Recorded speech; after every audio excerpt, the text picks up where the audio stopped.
আচ্ছা, microprocessor structure and operation basically আমাদের এই কোর্স আমরা সবাই মানে হেডিংটা জানি যে microprocessor and assembly language. So microprocessor হচ্ছে আমরা যে রিসেন্ট লাইফে যে কম্পিউটার প্রসেসরগুলো ইউজ করি, আমরা কি দেখি ইন্টেল কোর i7, 8, সো 9, তারপরে 5 এগুলো দেখি। সো এগুলো হচ্ছে আমাদের কম্পিউটারের প্রসেসর, যে হচ্ছে আমাদের টাস্কগুলোকে প্রসেস করে, কিন্তু সাম কাইন্ড অফ অপারেশনের মাধ্যমে বা স্টেপ ফলো করে সে হচ্ছে অপারেশনগুলো কমপ্লিট করে। সো আমরা হয়তো এত অ্যাডভান্স লেভেলের প্রসেসর পড়বো না, আমরা যে পড়বো যে একদম বেসিক লেভেলের প্রসেসর, এই প্রসেসর কীভাবে কাজ করে যদি আমরা জানতে পারি তাহলে এগুলোর অ্যাডভান্স ভার্সনই হচ্ছে এখন কাজ হচ্ছে। তার মানে ওই যে প্রসেসগুলো এগুলোকেই হচ্ছে এক্সটেন্ড করতে করতে করতে করতে চলে আসে। সো আমরা যদি বেসিক বুঝতে পারি সো আমরা মোটামুটি সব কিছুই ধরতে পারবো যে এখনকার প্রসেসরগুলো কীভাবে কাজ করে।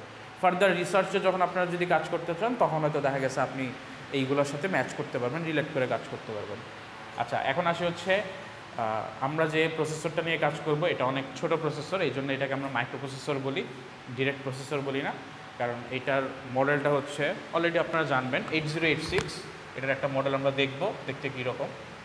এই 8086টা খুব বেসিক মডেল, ইন্টেলের একটা মডেল, যেটা হচ্ছে 1979-এ হচ্ছে ইনভেন্ট করা হয়েছিল। সো ওই প্রসেসরটা হচ্ছে আমরা শিখবো, এই জন্য মাইক্রো প্রসেসর বলতেছি। আর এই প্রসেসরকে কীভাবে কমান্ড দিতে হয় এটা আমরা ল্যাব ক্লাসে শিখবো, অ্যাসেম্বলি ল্যাঙ্গুয়েজটা। সো এই কোর্সের যে হেডিংটা আছে micro processor and assembly language, প্রসেসরটা বেসিক্যালি আমাদের থিওরিটিক্যাল পার্ট থাকবে, থিওরিটিক্যাল, আর অ্যাসেম্বলি ল্যাঙ্গুয়েজটা আমরা হচ্ছে ল্যাবে শিখবো। সো এখন চলে আসেন আমরা একটু প্রসেসর সম্পর্কে জানি, মাইক্রো প্রসেসর বা আমাদের ওভারঅল কম্পিউটার কীভাবে কাজ করে বা কম্পিউটারগুলো দেখতে কীরকম। এটা তো কম্পিউটার আমরা দেখছি, সবাই দেখছি না? ভিতরে কেউ খুলে দেখছেন? দেখেন নাই? আচ্ছা, সো এইখানে অনেক কিছু থাকে, ধরেন এই জিনিসটা কি বলেন তো? ঠিক আছে, কি গরম হয়ে যায়? হ্যাঁ, এটার নিচে আন্ডারে প্রসেসর থাকে আর কি। সো প্রসেসর গরম হয়ে গেলে এটা হচ্ছে বেসিক্যালি ব্যাকআপ দেয়। যদিও এই ফ্যানগুলো এখন অনেক একটু ডিজাইনিং হয়ে গেছে, লাইটিং হয়ে গেছে, 8GB ফ্যান, সো অনেক চেঞ্জেস আসছে। তারপরে এইখানে অনেকগুলো পোর্টস আছে, ইনপুট আউটপুট, সবগুলো হচ্ছে আমরা 1 বাই 1 দেখবো। সো মোটামুটি এটা হচ্ছে একটা কম্পিউটার স্ট্রাকচার, এই কম্পিউটার নিয়ে আমরা বেসিক্যালি কাজ করি। এখন আমরা দেখি এগুলোর মেজর পার্টস কী কী আছে। ফার্স্ট ওয়ান হচ্ছে সিপিইউ, সেন্ট্রাল প্রসেসিং ইউনিট। আমরা অনেক সময় বলি না এই যে সিপিইউ, মানে আমরা যে জিনিসটা করি রিয়েল লাইফে, সিপিইউ বলতে আমরা যে পুরো বক্সটাকে বুঝাই, কিন্তু পুরো বক্সটা সিপিইউ না। সিপিইউ হচ্ছে আলাদা একটা পার্ট আছে যে সেন্ট্রাল প্রসেসিং। ধরেন আপনি যেই ইউনিটটার মাধ্যমে কাজ করতেছেন, মাদারবোর্ডের মধ্যে যে জিনিস কম্পোনেন্টসগুলো আছে ওগুলোকে আমরা বলি। নেক্সট হচ্ছে মেমোরি। মেমোরির নাম শুনছি, কী কী মেমোরির নাম শুনছি কম্পিউটারে বলেন তো? বলতে পারেন না? মেমোরি বলতে কী বোঝায়? র্যামের নাম শুনছি আমরা, র্যামের নাম শুনছি, র্যাম একটা মেমোরি, র্যান্ডম অ্যাক্সেস মেমোরি। হ্যাঁ, এসএসডি একটা মেমোরি, হার্ড ডিস্ক এটাও মেমোরি। সবগুলো একটু ভ্যারিয়েন্ট টাইপ আছে, চেঞ্জ আছে, বাট সবগুলোই মেমোরি। মেমোরির মধ্যে কিছু পার্টস আছে, আমরা দেখবো যে 3টা ডিভিশন আছে মেমোরির, কোন ডিভিশনে কোন পার্টস থাকে। বাট এই যে র্যাম, তারপর হচ্ছে আমরা রোমের নাম শুনছি, রোম, তারপর হচ্ছে এই যে হার্ড ডিস্ক বলেন, এসএসডি বলেন, তারপর হচ্ছে যে NVMe M.2 যেগুলো বলেন, সবগুলোই হচ্ছে আমাদের মেমোরি। আর এরপর হচ্ছে ইনপুট আউটপুট সার্কিটারি। ইনপুট আউটপুট সার্কিটারি কী জিনিস বলতে পারেন? যেগুলো দিয়ে আপনি ইনপুট ডিভাইসগুলো বা কোনো একটা ডিভাইস কানেক্টেড করেন, যেই ডিভাইসের মধ্যে ইনপুট বা আউটপুটের ট্রানজ্যাকশনগুলো করে। যেমন এখানে ইউএসবি কেবলটা আছে, ইউএসবিতে আমি কি পেন ড্রাইভ ইউজ করতেছি না? সো এই যে পোর্টটা আছে এটাই হচ্ছে ইনপুট আউটপুট সার্কিটারি। তো এইটা একটা পোর্ট, এই পোর্টে হচ্ছে আমি কী করতেছি, একটা পেন ড্রাইভ অ্যাড করতেছি, এটার মাধ্যমে কিছু ডেটা হয়তো আমি টিভিতে ইনপুট হিসেবে নিচ্ছি, আবার কিছু ডেটা আমি কি পেন ড্রাইভে স্টোর করতে পারি। সো আপনি যদি কম্পিউটারে একটা পোর্টে কানেক্ট করেন, আপনি হয়তো পেন ড্রাইভে কিছু ডাটা রাখতে পারেন, অথবা পেন ড্রাইভ থেকে কিছু একটা কপি করতে পারেন।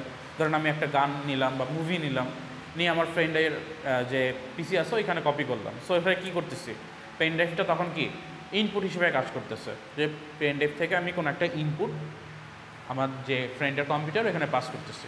আবার কি ফ্রেন্ডের কম্পিউটার থেকে হয়তো আরেকটা মুভি আমি নিতে পারি পেন ড্রাইভে। সো এটা কি ওই কম্পিউটার থেকে আউটপুট হিসেবে কাজ করতেছে। সো এইটার জন্যই বলা হচ্ছে ইনপুট আউটপুট সার্কিটারি। একটা সেম পোর্ট দিয়ে আমরা দুইটার কাজ করি দেখে ইনপুট আউটপুট সার্কিটারি বলি। এই জিনিসটা হচ্ছে আপনারা কখনো শুনেন নাই, যেটা হচ্ছে বাস। বাস বেসিক্যালি কী জিনিস? বাস বেসিক্যালি হচ্ছে আমার মাদারবোর্ডের মধ্যে অনেকগুলো লাইন্স থাকে, যারা একবারে খুলে দেখছেন, আমরা হয়তো এখানেই দেখবো, এখানে কিছু লাইন্স থাকে, এরকম দেখবেন ডিজাইনিং করা থাকে। হ্যাঁ, মোবাইলেও দেখতে পারেন, এরকম বক্সের মধ্যে ধরেন এরকম লাইন্স করা থাকে, লাইন্স মধ্যে অ্যাড থাকে, আবার এই কম্পোনেন্টসের সাথে ধরেন এইখানে লাইন্সগুলো অ্যাড থাকে এরকম। সো এই ডিফারেন্ট আপনি কতগুলো লাইন্স দেখবেন। এই লাইন্সগুলোকে আমরা বেসিক্যালি বলে হচ্ছে বাস, মানে এগুলো হচ্ছে কি বেসিক্যালি ইলেকট্রিক্যাল পাথ, যেই পাথগুলোর মাধ্যমে আমার ডাটাগুলো ট্রান্সফার হয়, অর্থাৎ আমি ডেটাগুলো এক জায়গা থেকে আরেক জায়গায় যে পাস করতেছি, অর্থাৎ আমার এই সেন্ট্রাল প্রসেসিং ইউনিট বা সিপিইউ যেটা বলতেছি, এটার ভিতরে একটা কম্পোনেন্টস থেকে আরেকটা কম্পোনেন্টসে যখন আমি ডেটা পাস করতেছি বা কোনো একটা ডাটা নিয়ে যাচ্ছি, তখনই হচ্ছে আমরা এগুলো ইউজ করতেছি। এটার মাল্টিপল টাইপস আছে, কোনটা কী টাইপের কাজ করে ওগুলো আমরা আস্তে আস্তে দেখব।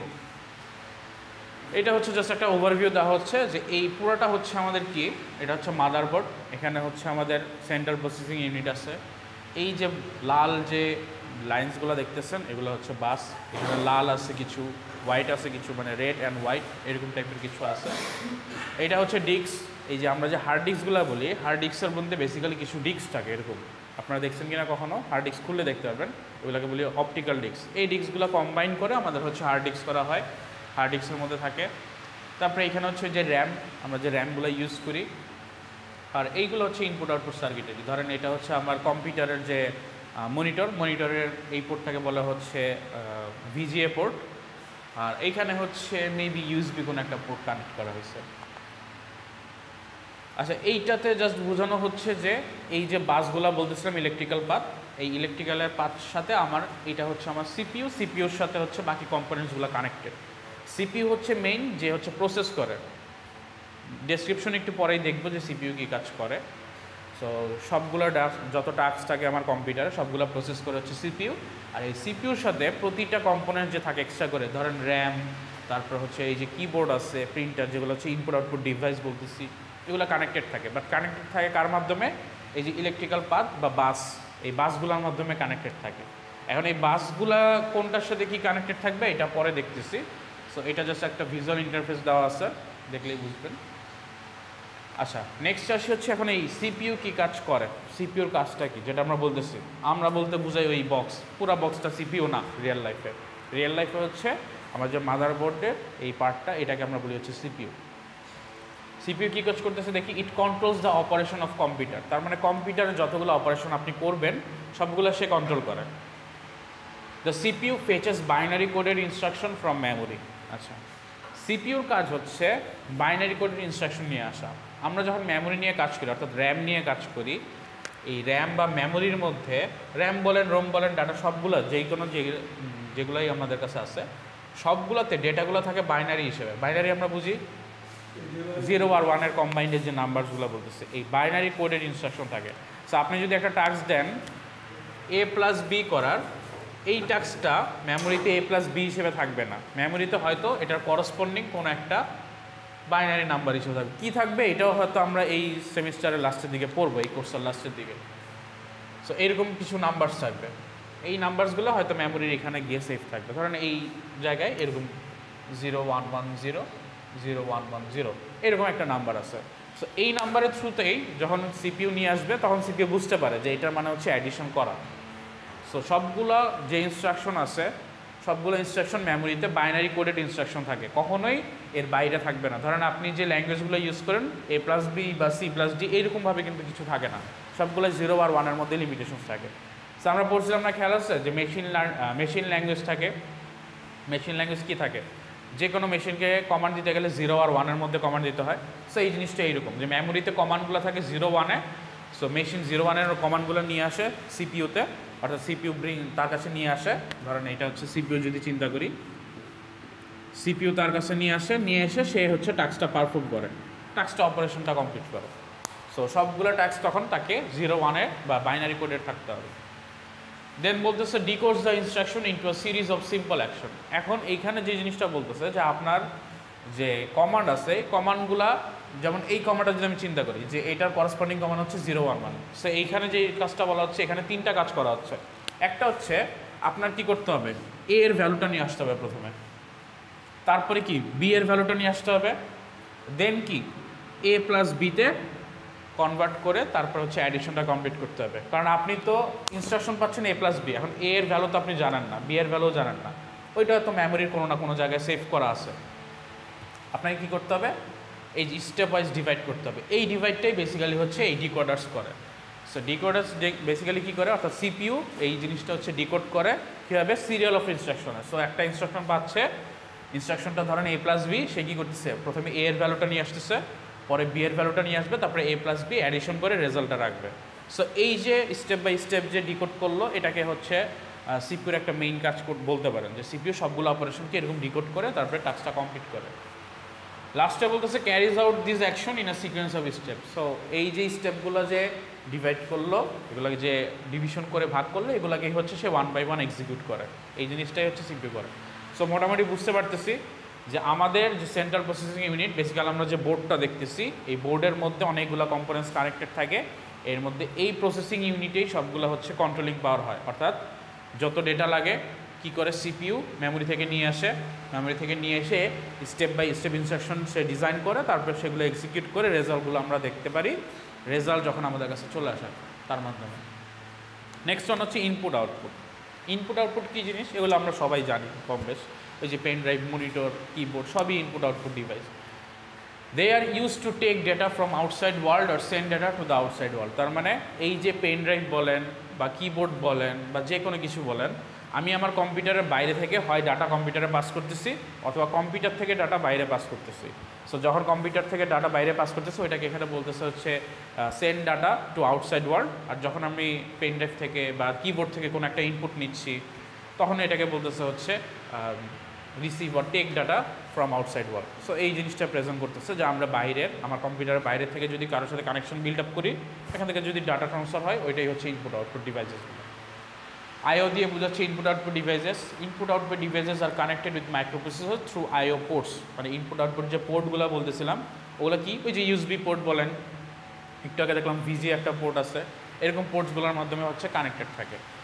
এক্সাম্পলগুলো বলা হচ্ছে keyboard, video display terminals. Video display terminals বলতে বোঝাচ্ছে বেসিক্যালি ভিডিও দেখার কোনো একটা যদি মাধ্যম থাকে, নর্মালি আমরা কিসে দেখি, মনিটরগুলোতে দেখি। সো এই মনিটরগুলোকে হচ্ছে ভিডিও ডিসপ্লে টার্মিনালস বলতেছেন। দেন হচ্ছে প্রিন্টার্স, প্রিন্টিংয়ের কাজে লাগে। প্রিন্টারে কী কাজ হয়, কম্পিউটার থেকে কোনো একটা ইনফরমেশন আমি প্রিন্টারে পাস করি, অর্থাৎ আমার কম্পিউটারের থেকে বাইরে পাস করতেছে, ওইটা সে প্রিন্ট করে নিয়ে আসতেছে। এটা বুঝি নাই, সাউন্ড শুনতেছে না? হ্যাঁ, একটা কপি বের করে আর কি। মডেমস কি, মডেমস হয়তো আপনি কী করতেছেন, কোনো একটা ডেটা হচ্ছে বাইরের আউটসাইড ওয়ার্ল্ডের সাথে কানেকশন করতেছেন। সো মডেমের থ্রুতে সে কী করতেছে, বাইরের ওয়ার্ল্ডের সাথে কানেকশন বিল্ড আপ করতেছে। সো এইখানেও আপনি ডাটা পাঠাচ্ছেন।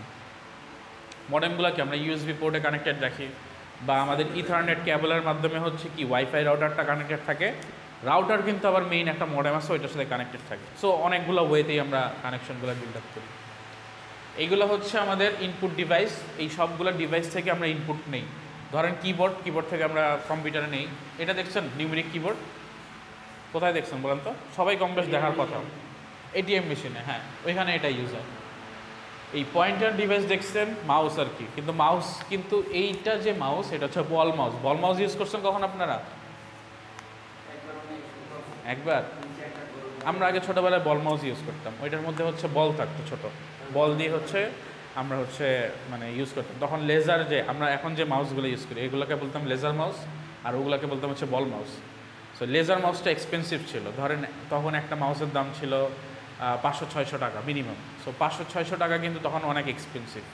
আর তখন আমরা বল মাউসগুলো পাইতাম মনে হয় 200 টাকা বা 150 টাকা, এরকম 200-250-র মধ্যে পাওয়া যেত। সো এই বল মাউসগুলোই বেশিবার ইউজ হতো, কারণ ডিফারেন্স পাইতাম না, কারণ তখন তো ওই লেভেলের গেমিং কেউ করতো না যে একদম ন্যানো সেকেন্ডের রেসপন্স লাগবে। তখন জাস্ট নর্মালি গেম খেলতাম আমরা, অফলাইন গেমগুলো। সো আমাদের এত রিকোয়ারমেন্টস লাগতো না, বা আমাদের এত দরকার পড়তো না। এখন হচ্ছে আমাদের ইন্টারনেটের সাথে আমরা কি মাল্টিপ্লেয়ার গেমসগুলো খেলি, অনলাইন অফলাইন গেমস খেলি অনেক। সো আমাদের খুব ফাস্ট রেসপন্স দরকার, এই জন্য আমরা আরও গেমিং মাউসে শিফট হয়েছি, অনেক ভালো ভালো মাউসে শিফট হয়েছি। এখন রিমোট কন্ট্রোল ইউজ করছি জানি। জয়স্টিকে গেম খেলছেন কখনো, এরকম টাইপের জয়স্টিক এখনও অবশ্য দেখা যায়, এগুলা ওই যে এক্সবক্স বা ইয়ার কন্ট্রোলারগুলোতে থাকে। বাট ছোটোবেলায় আমাদের কিছু সেগা গেমস থাকতো, সেগা গেমস, নিনটেন্ডো, ওগুলাতে এইগুলো ইউজ হতো। হ্যাঁ, ওগুলো সব মানে এখন তো ল্যাপটপে সব ডিভাইসই কানেক্টেড কম্পিউটারে, বাট ওইগুলো ছোটোবেলায় যখন আমরা গেমস খেলতাম তখন তার আমাদের কম্পিউটার দেওয়া হতো না। সো আমরা হচ্ছে ওই যে আমার মনে আছে 2000-3000 করে গেমসের এরকম বক্স পাওয়া যেত, ওগুলোর মধ্যে আমরা হচ্ছে ডিস্কগুলো অ্যাড করে তারপরে গেমস খেলতাম। সো এই ডিস্কগুলো আবার কিনতে হতো প্রতিটা 200-300 টাকা করে, ডিফারেন্স ওয়াইজ, যে এক একটা গেমের দাম থাকতো এক একটা বেশি, কোনো গেমসের চাহিদা বেশি ওইটার দাম বেশি, কোনো গেমস কম। সো ওইগুলোতে এরকম জয়স্টিক থাকতো, এই জয়স্টিক দিয়ে আমরা গেম খেলতাম, অনেক ছোটো থাকতো। টাচ স্ক্রিন আমরা ইউজ করি, স্ক্যানার তো জানি, স্ক্যান করে কোনো একটা ভ্যালু নিচ্ছি। গ্রাফিক্স ট্যাবলেট ওই দেখার কথা, ওই যে আমরা অনেক সময় হচ্ছে একটা ব্র্যান্ড আছে নাম হচ্ছে ওয়াকম, ওই যে ভোটার আইডি করছেন আপনারা, এখানে একটা সাইন দিতে দেয় না, এই গ্রাফিক্স ট্যাবলেটটা দেয়, খুবই জঘন্য লেভেলের সাইন হয় যদিও। আমার সাইন আমি নিজে চিনতে পারিনি পরে যে এটা হচ্ছে আমি করছি, কারণ এটা তো ভেরিফাই করা যায় না, মানে ওদেরটা একটু কোয়ালিটিটা খারাপ, নর্মালটা এত খারাপ হয় না। আমি তো ইউজ করছি নর্মালি, অ্যানিমেশনের জন্য বেসিক্যালি ইউজ হয় এগুলো। তো আমার ভাইয়া অ্যানিমেটর, তো সে হচ্ছে ওগুলো ইউজ করতে হতো, তো আমি ওনারটা নিয়ে নিয়ে কাজ করতাম। সো কাজ করলে তখন দেখতাম ওগুলো স্মুথ, বাট ওই যখন মানে আমি ইউজ করার পরেও ভোটার আইডি দিকে আমি সিগনেচার করতে পারি না, আর যদি ইউজ না করছে তারা কি সিগনেচার করছে আল্লাহ জানে। ডিজিটাল ক্যামেরা ইউজ করছি সবাই, মাইক্রোফোন তো জানি, এখনও দেখি সেমিনারগুলোতে। ওয়েবক্যাম ইউজ করছি, লাইট পেন দেখছেন, ওই যে কিছু কিবোর্ড দেখার নাই যে লাইটিং সিস্টেম থাকে, ইউজ আপনি বোর্ডের মধ্যে ইউজ করতেছেন, মানে কোনো কিবোর্ড নাই, জাস্ট লেজার টাইপের একটা আপনি ইউজ করতেছেন, এটা চলে যাচ্ছে ইনপুট, ওই ব্লুটুথ সিস্টেমে চলে আর কি, ওইগুলো লাইটনিং পেন বলেন। তারপরে হচ্ছে ওই যে স্যামসাং গ্যালাক্সি S24 আলট্রা বা 23 এগুলোর মধ্যে যে পেনগুলো থাকে লাইটনিং পেন, এগুলোর কথা বলতেছে। নোট সিরিজ যেগুলো ছিল আগে, নোট সিরিজে থাকতো, এখন আলট্রা সিরিজগুলোতে দেয়।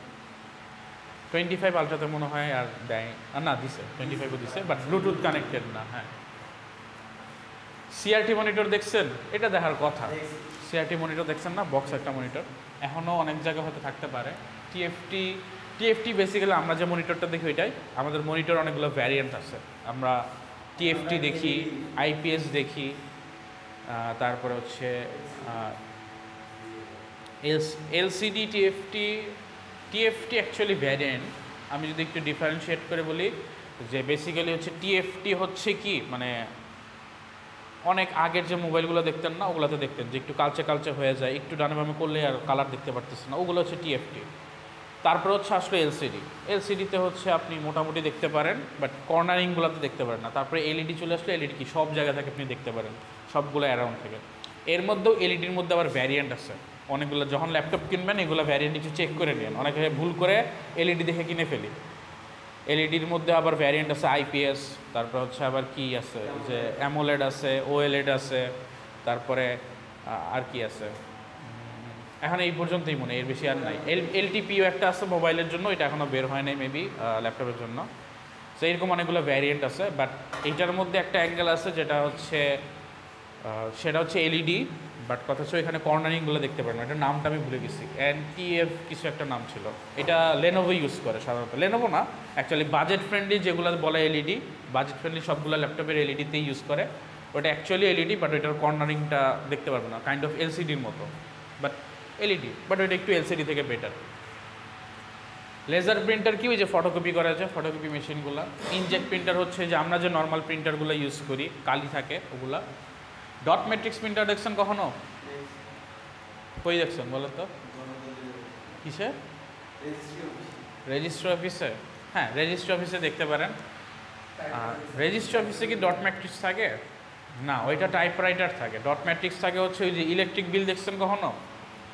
ইলেকট্রিক বিলের কাগজগুলো দেখছেন না, এগুলো ডট ম্যাট্রিক্সের প্রিন্ট হয়। ওগুলো দেখবেন প্রতিটা পয়েন্টে পয়েন্টে ডট ডট ডট ডট থাকে, ওর মধ্যেই লেখা থাকে, মানে লেখাগুলো ডট দিয়ে থাকে। আপনি যখন দেখবেন এ লিখবেন, ও আসলে এ লেখে না, এভাবে লেখে না, ও দেখবেন ডট ডট ডট দিয়ে এরকম করে এ লিখতেছে, বাট এত ক্লোজ ডট থাকে আপনার কাছে মনে হয় যে এটাই বুঝি নেই। বাসায় গিয়ে দেখেন, ওই যে ইলেকট্রিক বিল, তারপর পানির বিল, এগুলো সব ডট ম্যাট্রিক্সের প্রিন্ট হয়। নেক্সট ওয়ান, স্পিকার্স তো আমরা সবাই চিনি। প্লটার্স দেখছেন? প্রিন্টিং করার জন্য কাজে লাগে, প্রিন্টিং প্রেসে দেখবেন এরকম প্লটার্স মেশিন থাকে, বড় বড় থাকে যদিও। আর লাস্ট হচ্ছে মাল্টিমিডিয়া প্রজেক্টরস, এটাও আমরা দেখছি সবাই। সো এইগুলো সবারই আমাদের নোন, আর যেগুলো নোন না একটু দেখলাম। আচ্ছা, এখন আসলে হচ্ছে মেমোরি। মেমোরি বেসিক্যালি কি বলতেছিলাম, যে মেমোরির মধ্যে এই যে বাইনারি নাম্বারসগুলো থাকে, এছাড়া আর কিছু থাকে না। সো এটাই বলতেছে ফার্স্টে, it stores the binary codes for the sequence of instruction. তো কিছু সিকোয়েন্স অফ ইনস্ট্রাকশন থাকে, ধরেন এইটা, তারপরে এইটা, তারপরে আরও হয়তো আমরা যদি অ্যাড করি এরকম, তারপর হচ্ছে 1000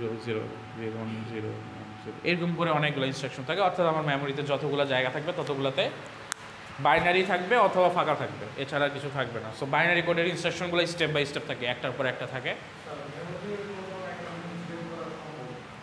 মেমোরি থেকে কোনো কিছু ডিলিট করা পসিবল কি না এটা বলতেছেন?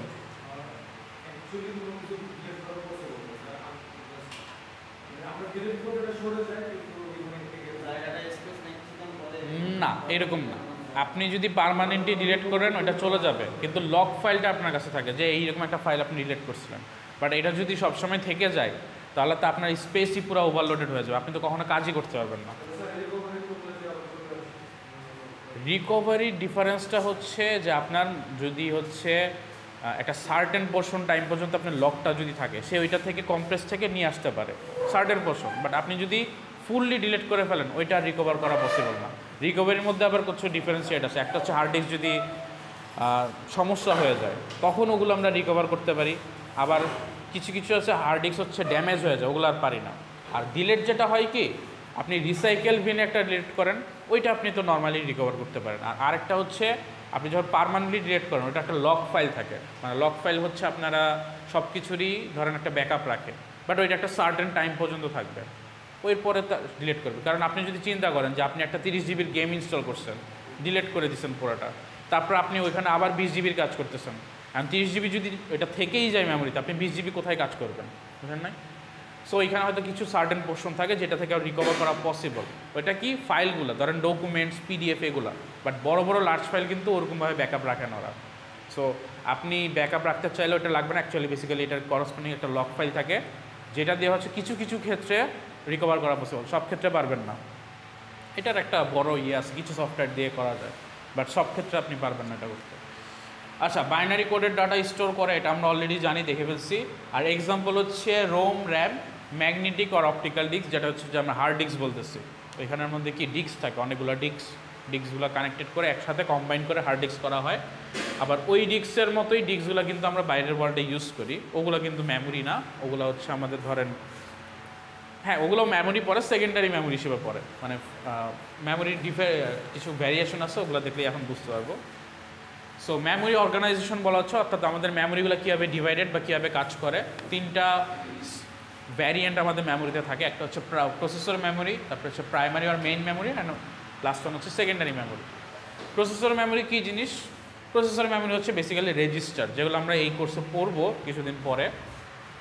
এটা বেসিক্যালি বলতেছে it refers to the microprocessor registers which use to hold temporary result when competition is in progress. তার মানে আপনি যখন কাজ করেন, আপনি ধরেন A+B করলেন, A+B করে একটা রেজাল্ট আসলো, এই রেজাল্টগুলো টেম্পোরারি কিছু জায়গায় সেভ থাকে, এটা আপনার একদম প্রসেসরের মধ্যেই থাকে। এই কারণে দেখবেন প্রসেসরের মধ্যে কিছু মেমোরিজের কথা থাকে, ক্যাশ মেমোরিজও না, ক্যাশ মেমোরিজ একটু ডিফারেন্ট জিনিস। প্রসেসরের নিজস্ব কিছু মেমোরি থাকে, ওটা খুবই সার্টেন পোর্শন, খুবই ছোট, একদম ছোট, ধরেন 1 মেগাবাইট 2 মেগাবাইট এরকম করে থাকে। ওই প্রসেসরের মধ্যে বেসিক্যালি রেজিস্টার থাকে, তারা যে কাজটা করে, তারা কিছু ডেটা হচ্ছে নিজেদের কাছে রাখতে পারে, তারপরে কম্পিটিশনসগুলো কমপ্লিট করে, অর্থাৎ টাস্কটা পারফর্ম করে রেজাল্টটাও হচ্ছে আরেকটা জায়গায় থাকে ওই রেজিস্টারগুলোতে। এই রেজাল্টগুলো হচ্ছে পরে আমরা আউটপুট হিসেবে নিয়ে আসি, দেন হয়তো আমি মেমোরিতে রাখি, তারপরে হচ্ছে আমার হার্ড ডিস্কে সেভ করি, এরকম করে আমরা রেজাল্টগুলো পাই।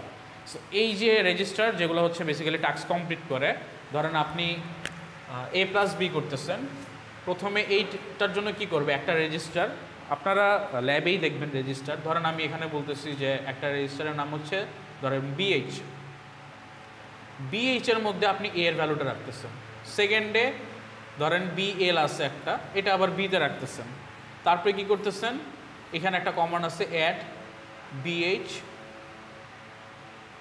BL, সো এই তিনটা অ্যাড করতেছেন। এই যে রেজিস্টারগুলো রাখতেছেন, এরকম মাইক্রোপ্রসেসর অনেকগুলো রেজিস্টার আছে, এগুলো হচ্ছে কি একটা টেম্পোরারি রেজাল্ট রাখে। যখন আপনি এই কম্পিটিশন করে ফেলে সেভ করে ফেলবেন, ওইটা কিন্তু বাই ডিফল্ট মানে রিসেট হয়ে যাবে। যদি আপনি পরের টাস্ক করেন তখন আপনি কাজটা করতে পারেন। মানে এইটার বেসিক্যালি মেইন পারপাস হচ্ছে যে আমার সেন্ট্রাল প্রসেসিং ইউনিটে অনেক কাজ করা দরকার হয়। সো সেন্ট্রাল প্রসেসিং ইউনিটে যখন আমার কাজ করতে দরকার হয়, তখন প্রসেসরের কিছু ছোট ছোট মেমোরি থাকে, অর্থাৎ এই সেন্ট্রাল প্রসেসিং ইউনিটের কাছে ছোট্ট জায়গা থাকে যেগুলো হচ্ছে ফাস্ট কাজগুলো করে রেজাল্টগুলো আউটপুট দেয়। তার কাছে শুধুমাত্র কাজগুলো করবে আর টেম্পোরারি রেজাল্টটা তার কাছে সেফ থাকবে, এছাড়া আর কোনো কাজ করে না, সে পার্মানেন্টলি কোনো কিছু স্টোর করে রাখতে পারে না। সো ওইটাকেই বলতেছে হচ্ছে রেজিস্টার মেমোরি। নেক্সট ওয়ান যেটা বলতেছে এই যে register memory, no speed disparity between this registers and microprocessor because they are fabricated using the same technology. এইখানে যে জিনিসটা বলতেছে যে যেহেতু প্রসেসরের মধ্যেই আছে একটা ছোট একটা পোর্শন অফ মেমোরি, সেহেতু প্রসেসর যে স্পিডে কাজ করে এই রেজিস্টারগুলোও সেম স্পিডেই কাজ করে, এদের মধ্যে বেশি একটা ডিফারেন্সিয়েট হয় না। ধরেন রেজিস্টার প্রসেসরের মেমোরি যদি থাকে 2 GHz, রেজিস্টার ওর মেমোরিটার স্পিডও 2 GHz-এর মতো থাকে। সে ধরেন পার হার্টজে হচ্ছে 2 GB হচ্ছে গিয়ে ডেটা ট্রান্সফার করতে পারে। সো এই জিনিসটাই বলতেছে যে যেহেতু রেজিস্টার প্রসেসরের মধ্যেই থাকে, সো এই কারণে স্পিডের কোনো ডিসপ্যারিটি বা ডিফারেন্সিয়েশন করা যায় না। তবে এইটা খুবই কস্টলি এই কারণেই যেহেতু প্রসেসরের মধ্যে রাখা লাগে। এখন যদি এটা কস্টলি না হয়তো তাহলে আমরা এই মেমোরিতে সবসময় ইউজ করতে পারতাম, এর বাইরে কেন আমি ইউজ করবো? ধরেন আপনি হার্ড ডিস্ক কেন ইউজ করবেন? আপনি তো যেটা ফাস্ট ওইটাই কাজ করবেন, এটা যেহেতু অনেক ফাস্ট প্রসেসরের মতো কাজ করে, সো আমি তো এটাই ইউজ করার ট্রাই করবো। বাট এইটা অনেক কস্টলি, এই জন্য আমরা হয়তো সার্টেন পোর্শন রাখি যাতে ফাস্ট টাস্কগুলো কমপ্লিট হয়, বাট পারমানেন্টলি এটা আমরা ইউজ করতে পারি না। প্রসেসর মেমোরিটা বোঝা গেছে? কারো কোশ্চেন আছে এই পর্যন্ত? কারো কোনো কোশ্চেন আছে? আচ্ছা, তাহলে আমরা প্রাইমারি মেমোরিতে যাই। প্রাইমারি মেমোরি কী জিনিস এইটা আমরা অনেকেই ইউজ করছি। প্রাইমারি মেমোরি হচ্ছে বেসিক্যালি হচ্ছে র্যাম, যেগুলো দেখি র্যাম অথবা রোম। কী বলতেছে দেখি একটু, the storage is this is the storage area in which all programs are executed. আচ্ছা, এখানে একটা ইন্টারেস্টিং কথা বলা আছে, এইটা আচ্ছা এখনই দেখাই। এইটার একটা জিনিসটা দেখেন, আমরা একটু সাইকেলটা দেখি যে সাইকেলটা কীভাবে কাজ করে প্রসেসরের, মেমোরির সাইকেলটা। বেসিক্যালি মেমোরি আমাদের হচ্ছে একটা ডায়াগ্রাম ওয়াইজ কাজ করে বা একটা হচ্ছে স্টেপ ওয়াইজ কাজ করে।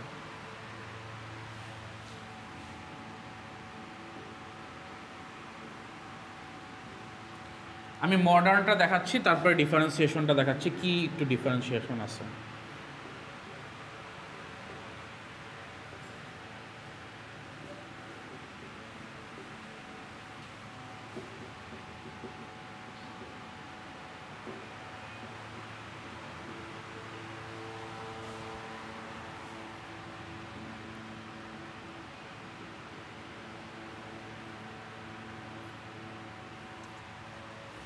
আচ্ছা, এইটা হচ্ছে বেসিক্যালি আমাদের মেমোরির অর্গানাইজেশনের। এইখানের কনসেপ্টটা হচ্ছে এইটা হচ্ছে আমাদের সেকেন্ডারি মেমোরি, যেটাকে আমরা এখন অনেকে হার্ড ডিস্ক বলি, এসএসডি বলি, তারপর হচ্ছে যে NVMe M2, যেটা সবগুলোই হচ্ছে এই সেকেন্ডারি মেমোরিতে পড়ে। অর্থাৎ এই মেমোরিতে আমরা পার্মানেন্টলি কোনো একটা টাস্ক করি।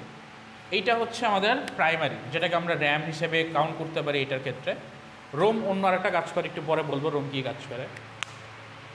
তারপরে হচ্ছে এইখানে এটা মডার্ন টেকনোলজি, এখানে একটা ক্যাশ মেমোরিও থাকে। আমরা অনেক সময় প্রসেসরে দেখি না 32 megabyte cache memory, 20 megabyte cache memory, এইটা হচ্ছে ওই ক্যাশ মেমোরিটা, এর মাঝখানে থাকে একটা স্টেপ। আর এইটা হচ্ছে আমাদের প্রসেসর, এইখানে হচ্ছে আমাদের প্রসেসর মেমোরিটা ইন্টিগ্রেটেড থাকে এই প্রসেসরের মাঝখানে। এখন যেই স্টেপটা ফলো করে আমাদের কোনো ডাটা ট্রান্সমিশনে, ফার্স্টে যে কাজটা করে সিপিইউ, যে কাজটা করে সিপিইউ হচ্ছে সবার ফার্স্টে একটা টাস্ক যদি ট্রাই করে যে টাস্ক আছে কি না, বা একটা টাস্ক কমপ্লিট করতে হবে A+B, ধরেন A+B একটা টাস্ক তাকে কমপ্লিট করতে হবে। সে ফার্স্টে যে কাজটা করবে এখান থেকে ক্যাশ মেমোরিতে যাবে, গিয়ে দেখবে যে A+B এর জন্য তার যে ডেটাগুলো দরকার এগুলা ক্যাশ মেমোরিতে আছে কি না। যদি থাকে সেই ক্যাশ মেমোরি থেকে রেজিস্টার মেমোরি, যেটা একটু আগে দেখলাম প্রসেসর মেমোরি, এই প্রসেসর মেমোরিতে নিয়ে আসবে, সামেশনগুলো কমপ্লিট করবে, করে টেম্পোরারি রেজাল্টটা হচ্ছে সেভ করে রাখবে। যদি ক্যাশ মেমোরিতে না থাকে সে কি করবে, সে জাম্প করে চলে আসবে প্রাইমারি মেমোরিতে। এই প্রাইমারি মেমোরিতেই বেসিক্যালি সবগুলো ইনস্ট্রাকশন স্টোর থাকে। সো আপনার যতগুলো ইনস্ট্রাকশন লোডেড থাকবে বা আপনি কাজ করবেন এগুলো সব প্রাইমারি মেমোরিতে থাকতে হবে। প্রাইমারি মেমোরি থেকে দেন হচ্ছে ক্যাশ মেমোরি, তারপর হচ্ছে প্রসেসর মেমোরিতে কাজ করবে। ক্যাশ মেমোরির আবার স্পেশাল একটা টাস্ক আছে, এটা একটু পরে বলতেছি। সো আপনার যতগুলো ইনস্ট্রাকশন আছে আপনার কম্পিউটার সবগুলো আপনাকে প্রাইমারি মেমোরিতে থাকতে হবে। প্রাইমারি মেমোরি থেকে আপনি কাজ করতে পারবেন ডিরেক্ট, কিন্তু প্রাইমারি মেমোরিতে যদি না থাকে আপনি কাজ করতে পারবেন না। হ্যাঁ, আসতেছি, পুরোটা শেষ করি তারপরে কোশ্চেন করেন। এখন ধরেন আপনি প্রাইমারি মেমোরিতে কাজ করতেছেন, এখন প্রাইমারি মেমোরিতে ফুলটা তো সেভ করবেন না, ফুলটা রাখবেন না, আপনার কি করবেন, সেকেন্ডারি মেমোরিতে হচ্ছে কিছু জিনিস লেখা লাগবে। এখন আমার টাস্ক কি, সিপিইউ করবে, সিপিইউ তার কাছে কি যাচ্ছে যে আমার কাছে একটা টাস্ক আসছে A+B করতে হবে। এখন সে দেখবে A+B এর জন্য তার কাছে ডেটা আছে কিনা, সে ক্যাশ মেমোরিতে ফাইন্ড করবে নাই, সে কী করবে প্রাইমারি মেমোরিতে পাস করবে। এখন যদি প্রাইমারি মেমোরিতেও যদি না থাকে, সে কী করবে সেকেন্ডারি মেমোরিতে সার্চ করবে, সার্চ করে এই ভ্যালুটা নিয়ে আসবে প্রাইমারি মেমোরিতে, প্রাইমারি মেমোরি থেকে নিয়ে আসবে, নিয়ে এসে তারপরে ক্যাশ মেমোরিতে নিয়ে আসবে, তারপরে ক্যাশ মেমোরি থেকে হচ্ছে কী করবে প্রসেসর মেমোরিতে এনে টাস্ক কমপ্লিট করবে, করে তারপরে রেজাল্টটা হচ্ছে তার কাছে রাখবে। যদি আমি আবার সেভ করার কাজ করি তাহলে সেম কাজ করবে, সেভ করাতে সে কী করবে প্রাইমারি মেমোরিতে রাখবে, কারণ সেভ করার জন্য আমার তো লোড করা লাগে না, ক্যাশ মেমোরি দরকার নাই, প্রাইমারি মেমোরিতে রাখবে। দেন প্রাইমারি মেমোরি থেকে যদি আমি পার্মানেন্টলি সেভ করতে চাই বা স্টোর করতে চাই, সেটা সেকেন্ডারি মেমোরিতে চলে যাবে। অর্থাৎ আমি যে জিনিসটা বলতে চাচ্ছি যে কোনো ইনস্ট্রাকশন যদি আপনার কমপ্লিট করতে হয়, এটা অবশ্যই এই প্রাইমারি মেমোরিতে থাকতে হবে। প্রাইমারি মেমোরি ছাড়া আপনি ইনস্ট্রাকশন কমপ্লিট করতে পারবেন না। অর্থাৎ সিপিইউ ডিরেক্ট একে অ্যাক্সেস করতে পারে, ডিরেক্ট একে অ্যাক্সেস করতে পারে, কিন্তু সিপিইউ ডিরেক্ট এই সেকেন্ডারি মেমোরিকে অ্যাক্সেস করতে পারবে না। সো আপনার যদি কমান্ডের ভ্যালু a+b যদি এইখানে থাকে, সেটা ডিরেক্ট অ্যাক্সেস করতে পারবে না, তাই কী করতে হবে সার্চ করবে, পাবে না, সার্চ করবে পাবে না, তখন কি করবে এই প্রাইমারি মেমোরি সেকেন্ডারি মেমোরিতে সার্চ করবে, সার্চ করে দেখবে a+b এইখানে আছে, তখন সে কী করবে এটাকে কোনো একটা জায়গায় নিয়ে আসবে, ধরেন এখানে আরেকটা বক্স আছে, এই জায়গাটাতে সে ফেচ করে নিয়ে আসবে, অবশ্যই বাইনারি কোডের ডাটা থাকবে, আমি a+b বলতেছি, বাইনারি ডেটা এখানে আসবে, দেন বাইনারি এই ডাটাকে কি করবে সিপিইউ হচ্ছে ক্যাশ মেমোরির থ্রুতে অ্যাক্সেস করবে, করে ডাটাগুলো নিয়ে এসে কাজ করবে। সো এইটা হচ্ছে মেইন প্রসেস। আমরা যে কোনো কমান্ড যদি থাকে, ওই কমান্ডটা প্রাইমারি মেমোরিতে আসবে, দেন প্রাইমারি মেমোরির থ্রুতে কাজ করবে। এই কারণে যে জিনিসটা হয়, আমরা যখন রিয়েল লাইফে কাজ করতে যাই তখন দেখবো যে কোনো একটা অ্যাপ্লিকেশন যদি আমি ফার্স্টবার ওপেন করি তাহলে অনেক বেশি টাইম লাগতেছে। কারণ কি, কারণ সেটা তখন প্রাইমারি মেমোরিতে নাই, তখন সে কী করতেছে সেকেন্ডারি মেমোরিতে যাচ্ছে, গিয়ে ওই যে ফাইলটা আছে বা অ্যাপ্লিকেশনটা আছে ওইটা সার্চ করে নিয়ে আসতেছে প্রাইমারি মেমোরিতে। প্রাইমারি মেমোরিতে নিয়ে আসার পরে তখন হচ্ছে ক্যাশ মেমোরির থ্রুতে সে হচ্ছে কি টাস্কগুলো অপারেশন কমপ্লিট করতে পারতেছে। এখন আমাদের যেহেতু যে মাইক্রোপ্রসেসরটা আমরা পড়তেছি এটা অনেক আগের বলতে 1979-এর, সো ওইটাতে এই ক্যাশ মেমোরি ফিচারটা তখন ছিল না, ক্যাশ মেমোরিটা তখনও ইনভেন্ট হয় নাই। সো এই পার্টটুকু আমাদের ক্ষেত্রে বা এই প্রসেসরের ক্ষেত্রে নাই, সো ক্যাশ মেমোরি এই পার্টে নাই। তখন বেসিক্যালি কি হচ্ছে বলেন, আসতেছি এইটার কোশ্চেন গত ক্লাসে দিছি, তারপরে পরে আসতেছি দাঁড়ান। সো যখন যে জিনিসটা হবে যে এইখানে যেহেতু ক্যাশ মেমোরিটা নাই, তখন কি করতে হবে সিপিইউর কাছে একটাই জিনিস আছে, সেটা কি সিপিইউ থেকে প্রাইমারি মেমোরিতে টার্গেট করবে, প্রাইমারি মেমোরিতে যদি ডেটা পায় তাহলে সে কাজ কমপ্লিট করবে, আর যদি ডেটা না পায় তাহলে সে কী করবে সেকেন্ডারি মেমোরি থেকে প্রাইমারি মেমোরিতে লোড করবে, লোড করার পরে ওইটা হচ্ছে সিপিইউ অ্যাক্সেস করে তারপরে টাস্কটা কমপ্লিট করবে। সো এইটা হচ্ছে মেইন আমাদের এই প্রসেসরের ক্ষেত্রে, মাইক্রোপ্রসেসরের ক্ষেত্রে মেইন থিম হচ্ছে এইটা, যে আমরা সিপিইউতে প্রসেসর মেমোরি আছে, যদি এই ভ্যালুগুলো আমাদের দরকার হয় সে প্রাইমারি মেমোরিতে সার্চ করবে, ডিরেক্ট অ্যাক্সেস এটা করতে পারে সিপিইউ প্রাইমারি মেমোরিতে, তারপরে অ্যাক্সেস করে যদি ডেটা পায় সে টাস্ক কমপ্লিট করে রেজাল্ট দিয়ে দেবে, আর যদি না পায় সে প্রাইমারি মেমোরিকে কমান্ড দিবে সেকেন্ডারি মেমোরি থেকে ডাটা নিয়ে আসতে, সেকেন্ডারি মেমোরি থেকে ডাটা যদি পায় সে এটা নিয়ে আসবে, নিয়ে এসে টাস্ক কমপ্লিট করবে, আর যদি না পায় তাহলে বলবে মিসিং। আর ক্যাশ মেমোরিটা বেসিক্যালি স্পেশালি যেই কাজে করা হয়, ধরেন এটা ক্যাশ মেমোরি, সেটা হচ্ছে রিসেন্ট অ্যাক্টিভিটিগুলো রাখা হয়।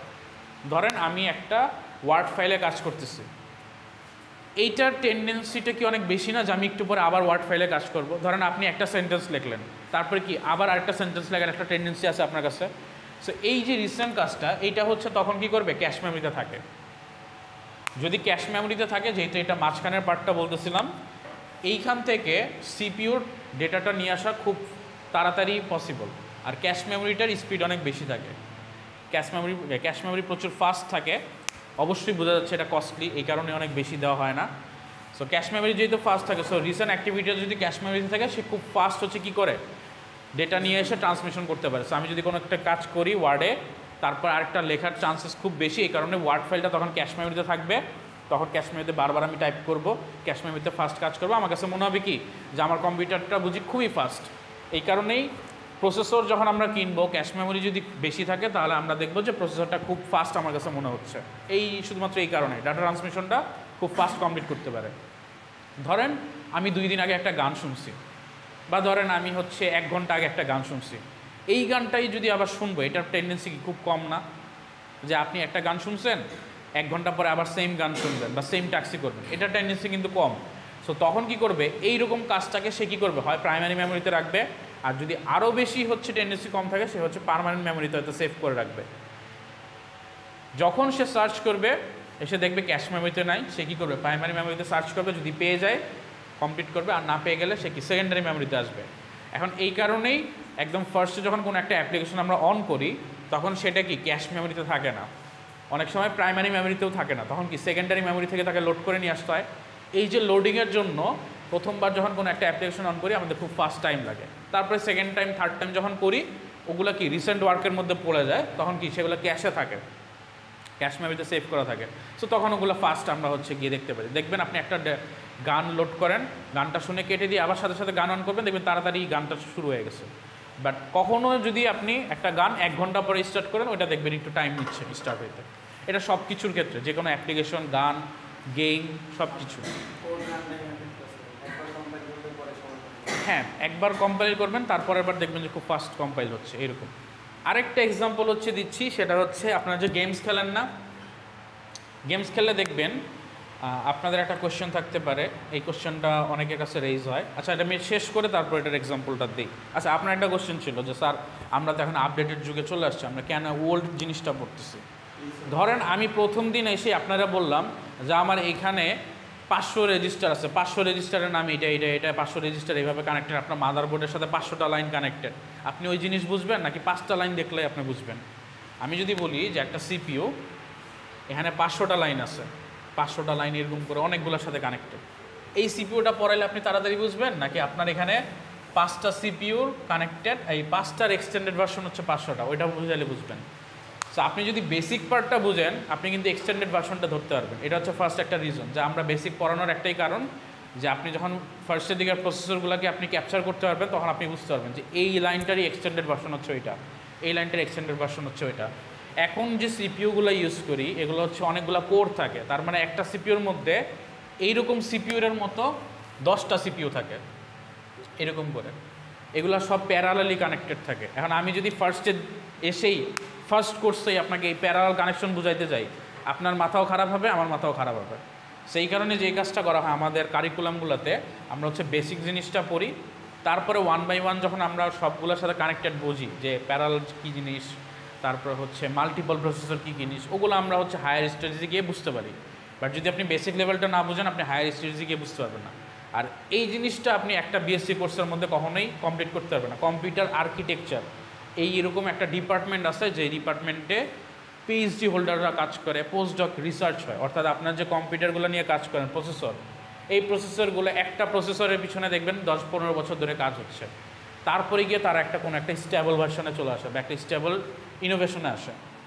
কারণ আপনি যদি চিন্তা করেন যে তাদের 10 বছরের হার্ড ওয়ার্কিং আপনি একটা 6 মাসের কোর্সে পড়ে ফেলবেন, এটা কখনোই পসিবল না। আপনাকে ওই 10 বছর না হোক অ্যাটলিস্ট 2 থেকে 3 বছর এটার পিছনে টাইম দিতে হবে, প্রতিটা আর্কিটেকচার বুঝতে হবে, তারপর আপনি পারবেন।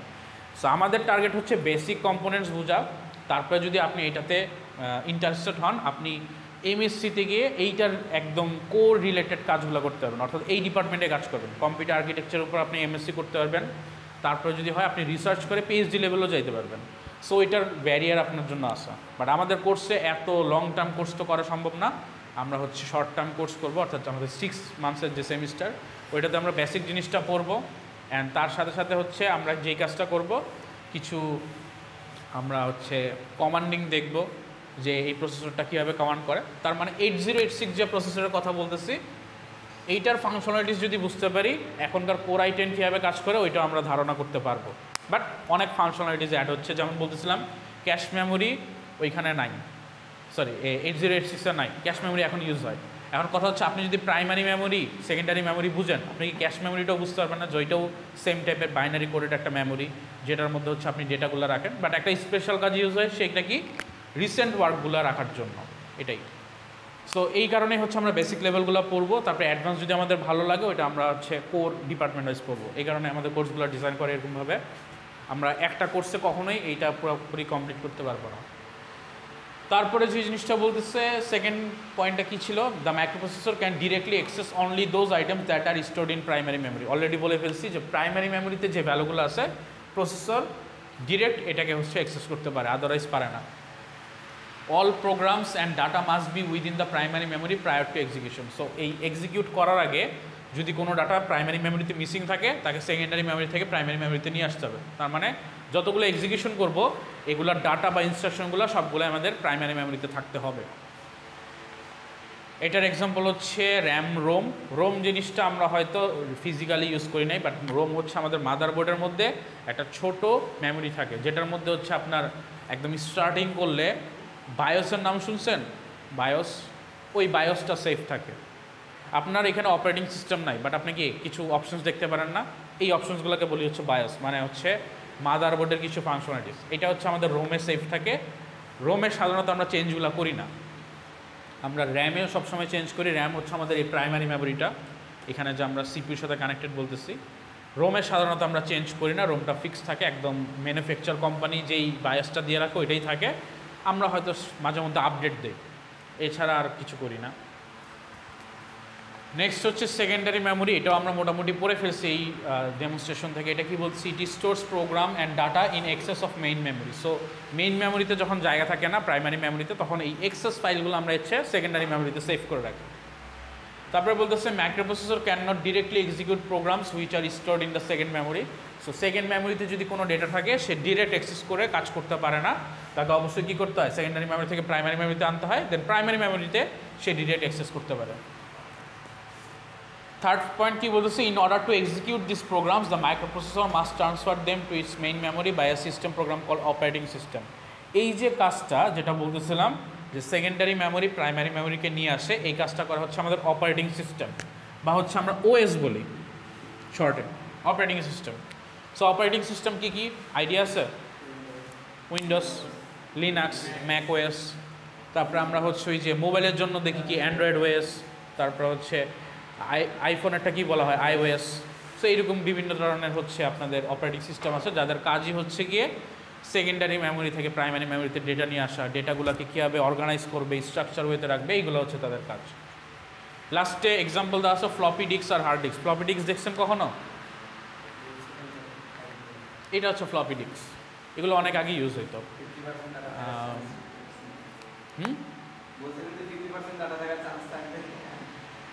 ফ্লপি ডিস্ক হচ্ছে গিয়ে অনেক আগের মডেল, এটা আমি নিজেও কখনো রিয়েল লাইফে ইউজ করি না, আমার দরকার পড়ে নাই। আমি যখন থেকে কম্পিউটার মানে বাংলাদেশে যখন থেকে কম্পিউটার নর্মালাইজ হওয়া শুরু করছে তখন থেকে ফ্লপি ডিস্ক ছিল না, অনেক আগে ফ্লপি ডিস্ক ইউজ হইতো। এটা হচ্ছে আমাদের র্যাম, এটা তো আমরা অনেকেই ইউজ করছি, আমরা জানি মাদারবোর্ডে আমরা হচ্ছে জাস্ট একটা পুশ করে হচ্ছে অ্যাড করে দিই। আর এইটা হচ্ছে সিডি রোম, এটাও হচ্ছে আমাদের কিসের মধ্যে পড়ে বলেন তো? সিডি রোম থেকে কি আমরা অ্যাক্সেস করে কোনো ডেটা নিয়ে আসতে পারি না? সো সিডি রোমটা কিসের মধ্যে পড়বে? প্রাইমারির মধ্যে পড়বে, কারণ আমরা কি ডিরেক্ট অ্যাক্সেস করে ডাটা নিয়ে আসতে পারি। বাট এইখানে আবার একটু ক্রাইটেরিয়া আছে, সিডি রোম থেকে যদি আপনি অ্যাক্সেস করতে চান ওইটাও হচ্ছে প্রাইমারি, অর্থাৎ আপনার মেইন মেমোরিতে নিয়ে আসতে হয়। আমরা মনে হয় যে ডিরেক্ট অ্যাক্সেস করতেছি, বাট সে কী করে ওই ভ্যালুগুলো প্রাইমারিতে নিয়ে আসে, নিয়ে এসে আবার কাজ করে। পেন ড্রাইভের ক্ষেত্রে সেম। এটা হচ্ছে আমাদের রোম, রোমটা হচ্ছে বেসিক্যালি এরকম দেখতে। এটা হচ্ছে অ্যামিবায়োস নামে একটা রোম বলা আছে, যেটা হচ্ছে আমাদের এই প্রসেসরের ক্ষেত্রে থাকে। দেখেন এটার একটা বয়স দেওয়া আছে 1985 থেকে 1995 পর্যন্ত, এই পর্যন্ত এই বায়োস যে রোমটা এটাতে ইউজ হয়েছে। অ্যামিবায়োস নামে একটা সিস্টেম হচ্ছে এটাতে সেট আপ করা ছিল। এটা হচ্ছে রোম দেখতে, এটা মাদারবোর্ডে ফিক্সড থাকে, আমরা কখনো চেঞ্জ করি না বা এটাকে নতুন করে রোম অ্যাড করি না এরকম। হার্ড ডিস্ক দেখছি না, এই যে হার্ড ডিস্কের মধ্যে বলতেছিলাম অপটিক্যাল ডিস্ক, এটা হচ্ছে ডিস্ক, এরকম অনেকগুলো ডিস্ক থাকে একসাথে কম্বাইন করে তারপর হচ্ছে হার্ড ডিস্ক কাজ করে। যখন আমরা পাওয়ার দিই এই ডিস্কগুলো কিন্তু ঘুরতে থাকে। আর এইখানে দেখেন একটা পুরানো দিনের ক্যাসেট প্লেয়ার দেখছেন, যে ঘুরতে ঘুরতে ক্যাসেট একটা লাইনের মধ্যে দিয়ে যায় তারপর এটা কাজ করে, কাইন্ড অফ ওরকম একটা এক্সিকিউশন সিস্টেম থাকে, ওইটা তখন এক্সিকিউট করে ডাটাগুলো রিড করে। এটা হচ্ছে হার্ড ডিস্কের সিস্টেম। তারপরে হচ্ছে বাস। বাস কী জিনিস আমরা বলতেছিলাম, বাস হচ্ছে বেসিক্যালি ইলেকট্রিক্যাল পাথ। আমার মাদারবোর্ডের মধ্যে অনেকগুলো দেখবেন লাইন্স থাকে। আচ্ছা মাদারবোর্ডটা আমরা ফার্স্টের দিকে একটু যাই, এখানে কি আমাদের ছবি আছে কিনা আমি দেখি, না ছবি নাই, তাহলে আমি মাদারবোর্ডের একটু ছবিটা দেখে আসি।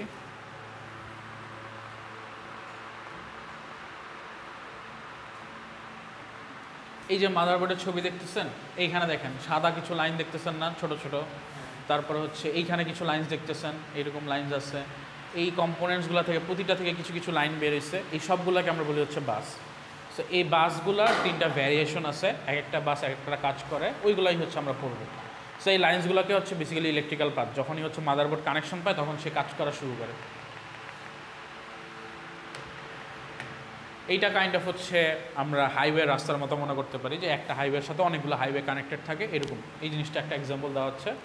সো ফার্স্টে কী বলা হচ্ছে, the bus is an electrical path that connects the CPU, memory and other hardware devices on the motherboard. So মাদারবোর্ডের মধ্যে আমার যে সিপিইউ বা প্রসেসর থাকে, এই প্রসেসরের সাথে মেমোরি, তারপরে হচ্ছে ধরেন আপনার রোম, তারপরে হচ্ছে গিয়ে আমার হচ্ছে কি থাকে হার্ড ডিস্কের যে সেট আপ, এই সবগুলোর সাথে হচ্ছে কী করে কানেকশন বিল্ডিংয়ের জন্য এই ইলেকট্রিক্যাল পার্টটা হচ্ছে হয়। তার মানে এর মাধ্যমেই সব ডাটা ট্রান্সফারগুলো কমপ্লিট হয়।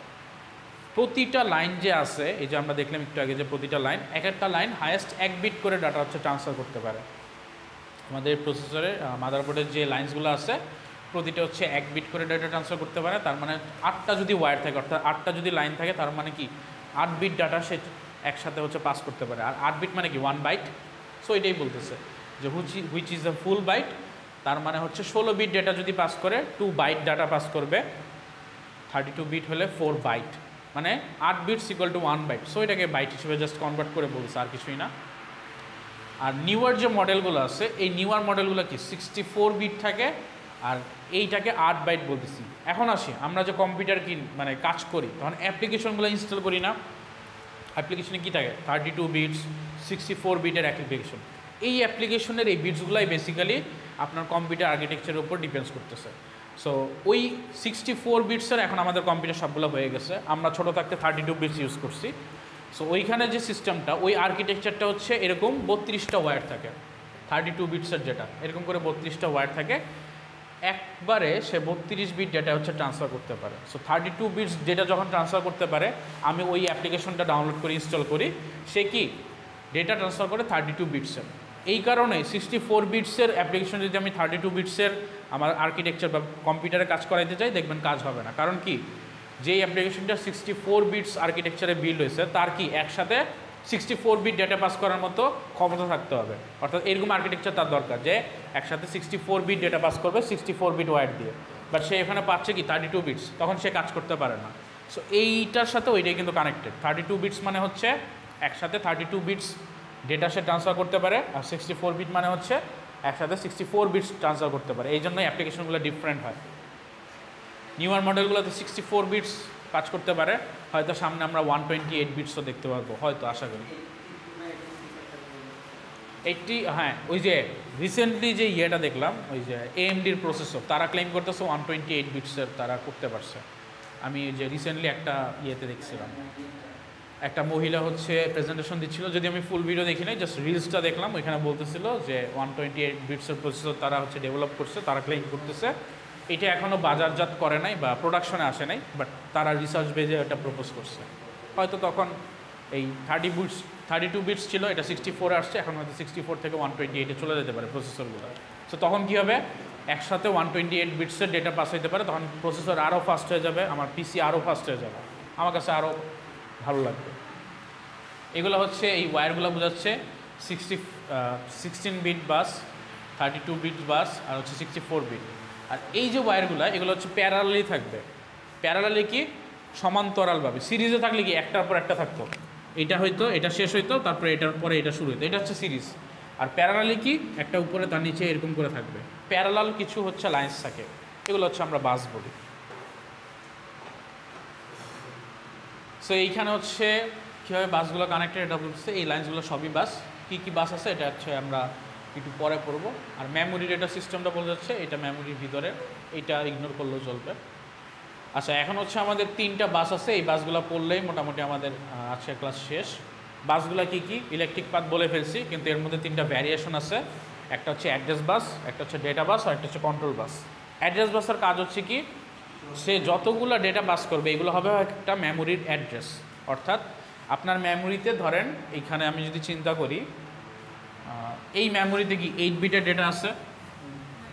সো আপনার এইখানে যে আর্কিটেকচারটা আছে ওইটার মধ্যে কি 8টা লাইন্স থাকবে।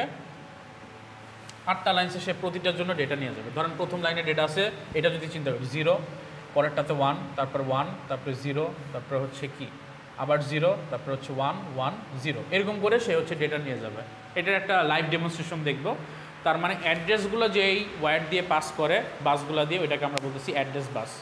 অ্যাড্রেস বাসটা বেসিক্যালি আমাদের হচ্ছে ইউনিডিরেকশনাল হয়। ইউনিডিরেকশনাল বলতে বোঝাচ্ছে যে যেহেতু সিপিইউর সাথে সবগুলো কম্পোনেন্টসের কানেকশন থাকে, আর ওই কানেকশনগুলোই কি বাস বিল করে।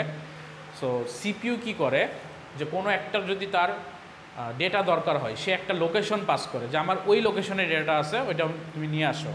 সে কি করে, সে হয়তো মেমোরির কাছে ওই লোকেশনটা পাঠায়। একটু পরে একটা ডেমনস্ট্রেশন দেখবো, তখন আর একটু ক্লিয়ার হয়ে যাবে। এইখানে এই অ্যাড্রেস বাসগুলা 16, 20, 24, 32, 36 প্যারালাল ইউনিডিরেকশনাল হইতে পারে, প্যারালাল লাইন হইতে পারে। সো এইগুলার ম্যাক্সিমাম নাম্বার হচ্ছে 36, হয় 16 থাকবে অথবা 20টা ওয়্যার থাকবে প্যারালালি, অথবা 24, 32, 36, এর বাইরে থাকবে না। সো এই কম্বিনেশনগুলো থাকতে পারে। আর লাস্টে এটা বলতেছে কি the number of location that CPU can address is determined by the number of address line. So একটা সিপিইউ কতটুকু লোকেশন ক্যারি করতে পারে, এটা ডিপেন্ডস করতেছে অ্যাড্রেস বাস সে কতগুলো আছে। অ্যাড্রেস বাস যদি 8টা থাকে, সে 8টা লোকেশন ক্যারি করতে পারে। অ্যাড্রেস বাস যদি 16টা থাকে, 16টা পারে। নেক্সট হচ্ছে ডেটা বাস। ডেটা বাসটাও হচ্ছে সেম, কিন্তু এখানে কি হয়, স্পেশালি ডেটা পাস করার জন্য তার কাজ করা হয়। আগেরবার কি হইতো, কোনো একটা লোকেশন পাস করতো, যে ওই লোকেশনে কোনো একটা ডেটা আছে, এটা আমার দরকার, এটা পাস করার জন্য, লোকেশনটা পাস করার জন্য অ্যাড্রেস বাস ইউজ হতো। আর এখন হচ্ছে ওই লোকেশন থেকে যদি কোনো ডেটা নিয়ে আসে, ওইটা হচ্ছে অ্যাড করা হয়। একটা অ্যানিমেশন দেখবে একটু পরে, দেখলে আরও ক্লিয়ার হয়ে যাবে। এইটাতে কি থাকতে পারে, 8, 16 আর 32 প্যারালাল লাইন্স একসাথে। আর এটা কি বাই ডিরেকশনাল। বাই ডিরেকশনাল মানে কি, উভমুখী, এই পাশ থেকেও ডেটা আসবে, ওই পাশ থেকেও ডেটা আসবে। ফলে মনে রাখতে হবে বলতে,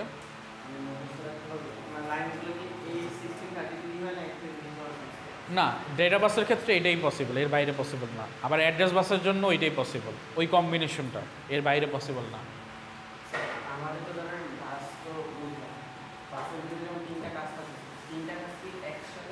এটা একটু পরে দেখাচ্ছি, একটু পরেই দেখাচ্ছি।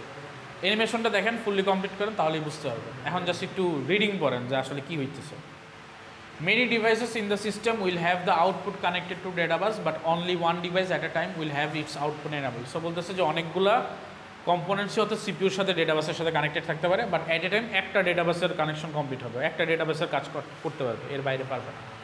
আর লাস্ট ওয়ান হচ্ছে কন্ট্রোল বাস। কন্ট্রোল বাস হচ্ছে যে যেই কম্পোনেন্টসগুলো আছে, কোন কম্পোনেন্টস কার সাথে কাজ করবে, এই ডিসিশন মেকিংটা করে হচ্ছে কন্ট্রোল বাস। তো কন্ট্রোল বাসের যে লাইনটা থাকে, সে বেসিক্যালি কি করে, কন্ট্রোল করে যে আমার কোন কম্পোনেন্টসটা এখন হচ্ছে এনাবল থাকবে। এটা কি 4টা থেকে 10টা হইতে পারে প্যারালাল লাইন্স, এটা হচ্ছে সিগন্যাল লাইন হিসেবেও কাজ করে। আর বলা হচ্ছে কি, send out signals on the control bus to enable the outputs of the address memory devices or input output memory devices. তার মানে সে বলতেছে যে এখানে সিপিইউর সাথে কানেক্টেড থাকতে পারে কি, মেমোরি অথবা ইনপুট আউটপুট ডিভাইসেস।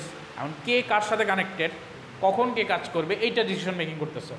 অর্থাৎ যদি সিপিইউর সাথে মেমোরির একটা কানেকশন থাকে, এই কন্ট্রোল বাস যদি বলে যে হ্যাঁ এখন ভ্যালু হচ্ছে 1, তার মানে এই দুইটা কাজ করবে। যদি সিপিইউর সাথে হচ্ছে আউটপুট ডিভাইস, ধরেন পেন ড্রাইভ কানেক্টেড, বা ধরেন পেন ড্রাইভ না বলি, মনিটর কানেক্টেড, মনিটর আপনি লেখা দেখতে পারেন। সো সিপিইউ যদি এটার সাথে কানেক্টেড থাকে 1 থাকে, তার মানে কি মনিটর একটা কোনো কিছু ডেটা দেখতে পাচ্ছে। আর আপনাদের কোশ্চেন থাকতে পারে যে স্যার এইগুলো তো আমার কাছে মনে হয় একসাথেই কাজ করে, বাট এত ফাস্ট কাজ করে যে আপনার টাইম মানে রিয়েল লাইফের আপনার চোখ ধরতে পারে না। আমাদের চোখের কিন্তু একটা টাইমিং আছে, 1/10 সেকেন্ড আমরা দেখতে পারি, মানে 1 মিলি সেকেন্ড পর্যন্ত আমাদের আই ক্যাপচার করতে পারি। এর থেকে কম টাইমে যদি কোনো কাজ হয়, ওটা আমার চোখ বুঝতে পারে না। সো এই কারণে এত ফাস্ট কাজগুলো হয় যে ওইটা অফ হয়ে অন হয়ে যাচ্ছে, ওইটা আমার চোখ ধরতে পারে না আর কি। আচ্ছা, লাস্টে বলতেছে সিগন্যালগুলোর নাম কি, মেমোরি রিড এই সিগন্যাল থাকতে পারে, মেমোরি রাইট। আচ্ছা, এখন আসি হচ্ছে আমরা অ্যানিমেশনে, এটা দেখলেই বুঝতে পারবো। এই যে সিপিইউর সাথে মাদারবোর্ডে কানেকশন আছে, মেমোরির সাথে কানেকশন আছে, অনেকগুলো কম্পোনেন্টস কানেক্টেড। এই সবগুলাই কি, এই লাইন্সগুলো দিয়ে কানেক্টেড। এই লাইন্সগুলো যেগুলো অ্যাড্রেস নিয়ে ক্যারি করে, ওগুলোকে বলতেছে হচ্ছে এই যে অ্যাড্রেস বাস। যেগুলো ডেটা ক্যারি করে, এগুলো হচ্ছে ডেটা বাস। আর যেগুলো হচ্ছে কি কন্ট্রোলিং করে, যে কোন কম্পোনেন্টস কখন কাজ করবে, এগুলো হচ্ছে বলতেছি কন্ট্রোল বাস। এই যে এখানে কিছু কন্ট্রোল বাস আছে, এখানে কিছু কন্ট্রোল বাস আছে। এখন আমরা মেমোরির সাথে সিপিইউর একটা হচ্ছে কানেকশন দেখবো যে কীভাবে কাজ করে। ফার্স্টে যে কাজটা হচ্ছে, আমার সিপিইউ আছে আর হচ্ছে আমার প্রাইমারি মেমোরি বা র্যাম আছে। এখন আমার কোনো একটা কাজ করতে যাচ্ছি, একটা ইনস্ট্রাকশন লাগবে। ইনস্ট্রাকশন কি আমি দেখলাম, ধরেন ইনস্ট্রাকশনটা আমাদের নর্মাল যে এক্সিকিউশনটা আমরা দিচ্ছি, এক্সিকিউশন কি দিচ্ছি আমরা, ধরেন প্রথমে আমার একটা ইনস্ট্রাকশন আসলে হচ্ছে a+b করতে হবে।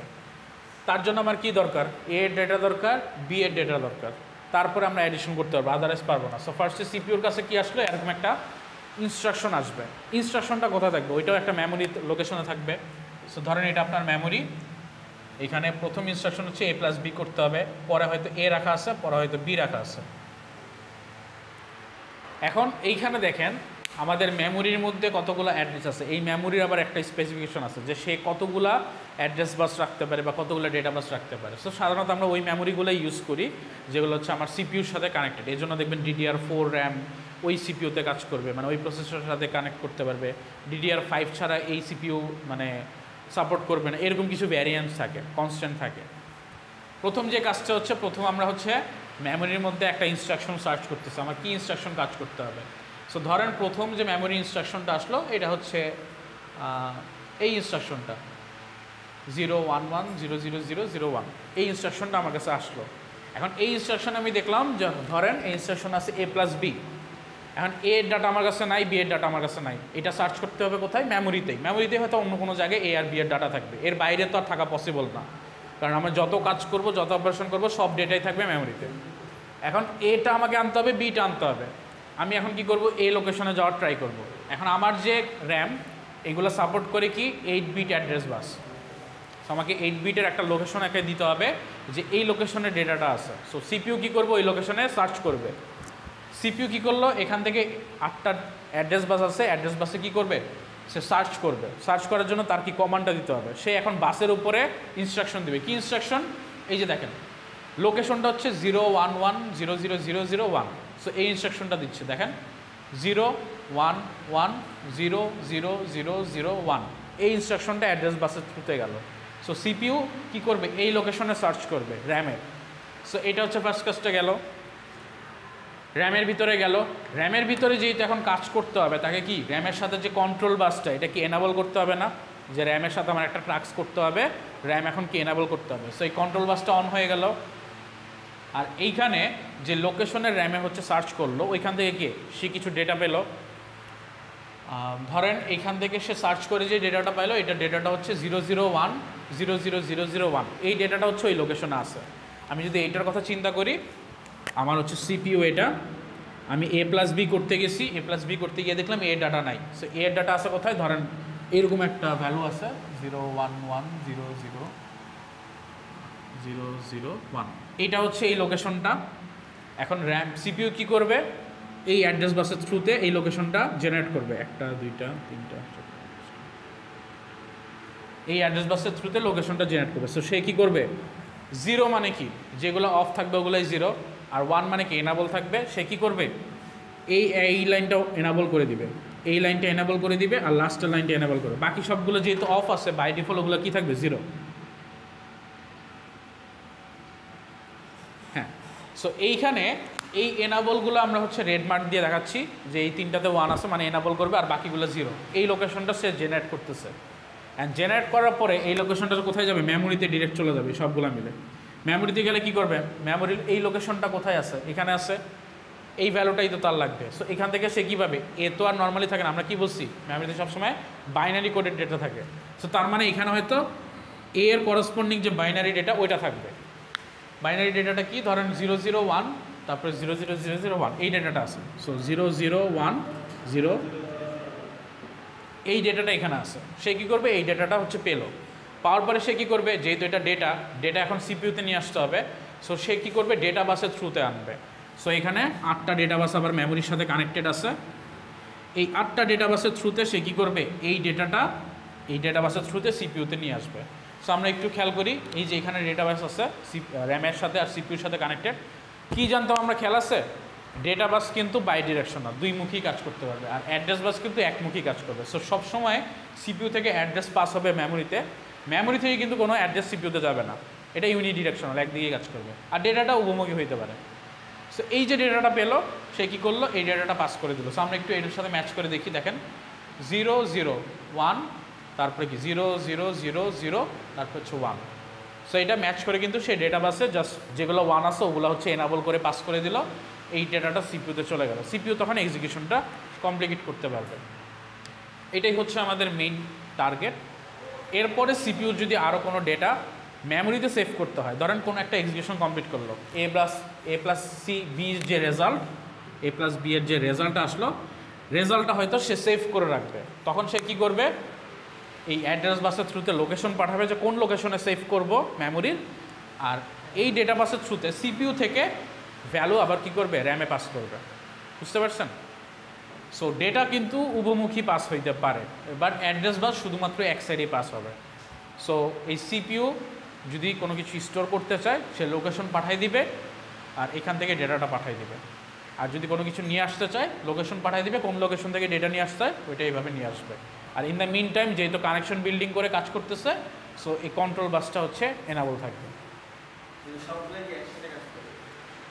র্যামের সাথে যদি কানেক্টেড হয়, এই র্যামের সাথে কাজ করতে হবে। র্যামের সাথে যদি আবার ধরেন এই সিপিইউর সাথে অন্য আরেকটা কম্পোনেন্টস অ্যাড করা আছে, ধরেন আপনার গ্রাফিক্স কার্ড অ্যাড করা আছে, সেই গ্রাফিক্স কার্ডের সাথে আবার ওই টাইমে কাজ করতে পারবে না, শুধুমাত্র র্যামের সাথেই কাজ করতে পারবে।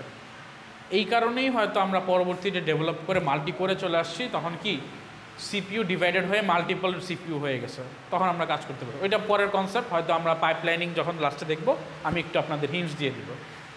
সো এই জিনিসটা বোঝা গেছে এই স্লাইডের কীভাবে কাজ করতেছে র্যাম। এটা কিন্তু আমাদের অনেক জায়গায় দরকার পড়বে, পরবর্তীতে যখন কাজ করব এই জিনিসটা কিন্তু আমাদের মাথায় রাখতে হবে যে কীভাবে কাজ হচ্ছে। র্যামের মাঝখানে না না না, আচ্ছা অ্যাড্রেস বলতে যে জিনিসটা বোঝাচ্ছে, আচ্ছা এটাও একটু ক্লিয়ার করি, এটা মনে হয় আপনাদের একটু ভুল আছে। র্যাম যে আছে, র্যামের এখানে অনেকগুলো লোকেশন আছে, এই যে লোকেশন, এই যে এরকম করে অনেকগুলো লোকেশন, এইটা কীভাবে মেজার করা হয় এটা আমরা এই কোর্সে শিখব। এই লোকেশনের দুইটা জিনিস থাকে, একটা হচ্ছে এই লোকেশনের ভ্যালু থাকে, ধরেন প্রথমটা থাকে হচ্ছে কি, এটা হচ্ছে প্রথম লোকেশন, পরের লোকেশন কী হবে 00000010 00000011, আচ্ছা এটা হবে 01, আচ্ছা ফার্স্টেরটা হবে 00, পরেরটা হবে হচ্ছে 01, তারপর হচ্ছে 10, তারপর হচ্ছে 11, এরকম করে সিরিয়াল ওয়াইজ থাকবে। এখন এইটাকে বলতেছে আমরা লোকেশন, এটা হচ্ছে অ্যাড্রেস বাসের থ্রুতে সবসময় পাস করে।